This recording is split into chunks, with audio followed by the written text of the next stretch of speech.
Good morning, my Hammersholt friends.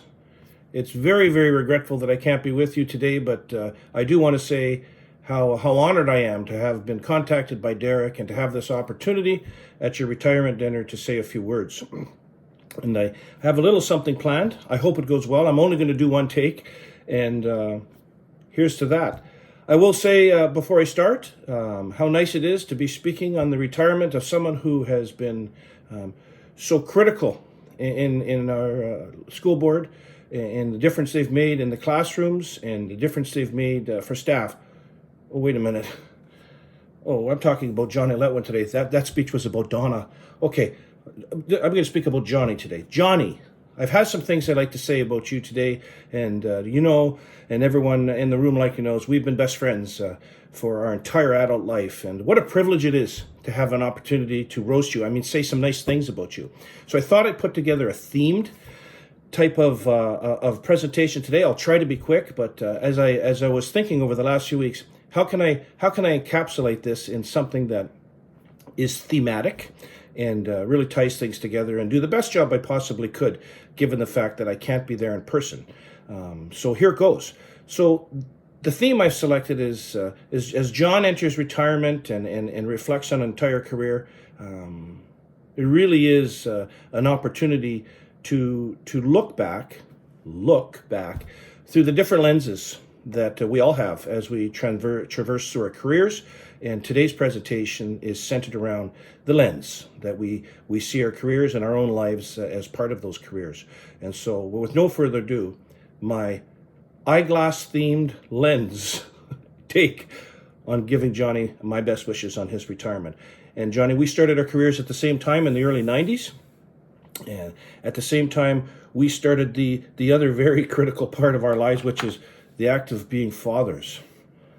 And what better than to highlight the importance that fatherhood has been to you over these last 30 years. You've done an exceptional job with your children, as did Homer. As did Homer, and I want to say to you, what an incredible job you've done raising your beautiful family with Janine, and I know more than anything else in your life, that's an important part of it. But the other thing that happened in the 90s, John, is, and there were challenges. I know everyone thinks there was never anything more challenging than dealing with Mike Harris in the 1990s, but the other big challenge you and I faced is the advent of something called the World Wide Web. That was something, when Johnny and I started teaching, there was no World Wide Web. There, in fact, wasn't email or board email or social media, any of those things. And it was challenging. It was challenging because when I went through the university, there were punch cards. But alas, we did get through it. And we did develop some facility with the internet, but it wasn't easy for us old farts. And we managed to do it quite well. Johnny and I worked for years at Westgate. And it certainly wasn't easy in those years. There were some tough kids there in Westfort, and they had us running around the building. And our principal was trying to install some law and order in the school, and he had us chasing those kids, and he really set a tone there that we had to catch them all. We had to catch all those bad kids. So got to catch them all. Got to catch them all. And we did our very best. We did our very best to round those kids up. And I won't mention any of their names. But you know how there are some names you never forget? There are some names there in the 90s of kids that, and we had some success. We did catch some of them. And it was precarious, to say the very least. But after we sort of got the Westgate, not just the two of us, but after we did get some law and order, things settled in. Things settled into our careers, and we no longer felt like we were, in a police state there in Westfort. It was time to use the new law and order to get some teaching done. And John, as many of your colleagues in that room with you right now know, you're an exemplary teacher.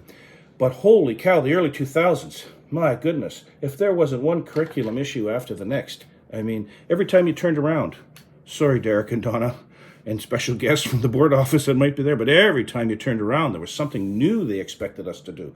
And, this is how you need to teach. Assessment and evaluation, and begin with the end in mind. Oh, my God. And really, it felt like we were minions. It really did. It really felt like we couldn't do what we wanted. We just had to do what we were told. And now we're tough times. And we built, to use a former Minister of Education, we built resilience. It really was a time when you needed some resilience because it was just a different way of doing things.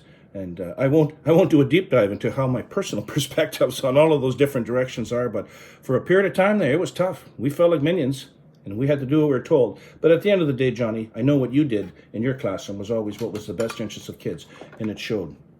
And then through that resilience, I mean, we became tough. We became like tanks, and we got through it. And I got involved in the union work, and you got into the home stretch of the last 10 years, and I know that you were very focused on getting through your career successfully, and I kept, having those conversations with you, and I said, Johnny, you going to be able to do it? He says, yeah, I think I can. I think I can. I think I can. And that's exactly what you did. You made it. You got through like a tank engine, and here we are, 2022, you've reached your retirement age, and like a tank engine, you've got there shining colors. And what's next for Johnny?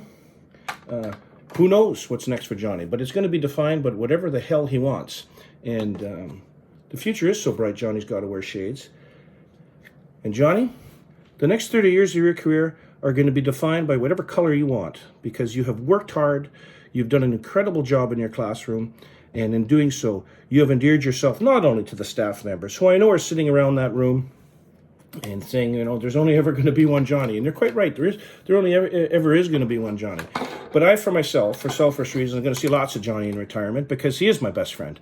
And I look forward to those opportunities with our partners and our extended group of friends of being together, celebrating what's good in life, and partaking in the things that really matter, which really is rum and Coke and beer, among a few other things. We're going to watch our children develop families of their own, and it's going to be absolutely glorious. So I will say this in closing.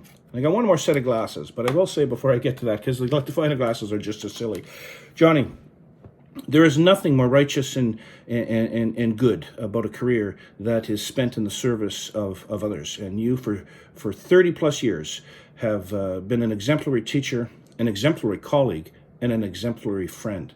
I can think of no better conditions to enter the wonderful stage of life that you're entering, that being in a spot like you are, with the full realization that you made a difference to kids, you made a difference to your colleagues, and all while you're doing that, you raised a beautiful family and have been an indispensable friend to so many, including me. So with my final set of glasses, I'm going to ask everyone in that room, all of you, to grab a drink. I'm sure there's drinks in that room.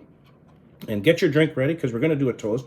I don't know how these glasses are going to go on, but we're going to do that.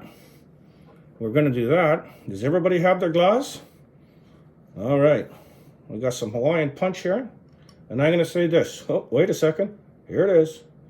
To Johnny, on the occasion of his retirement, we love you. We wish you all the best. And we look forward to many more opportunities to celebrate all that is good. And that's exactly what we do in the world that we live in. So, to everybody, happy retirement, Johnny. Drink up. Wow, that could have went poorly. All the best, everybody. Wish I could be there with you. But alas, work has taken me on the road again. See you all very soon.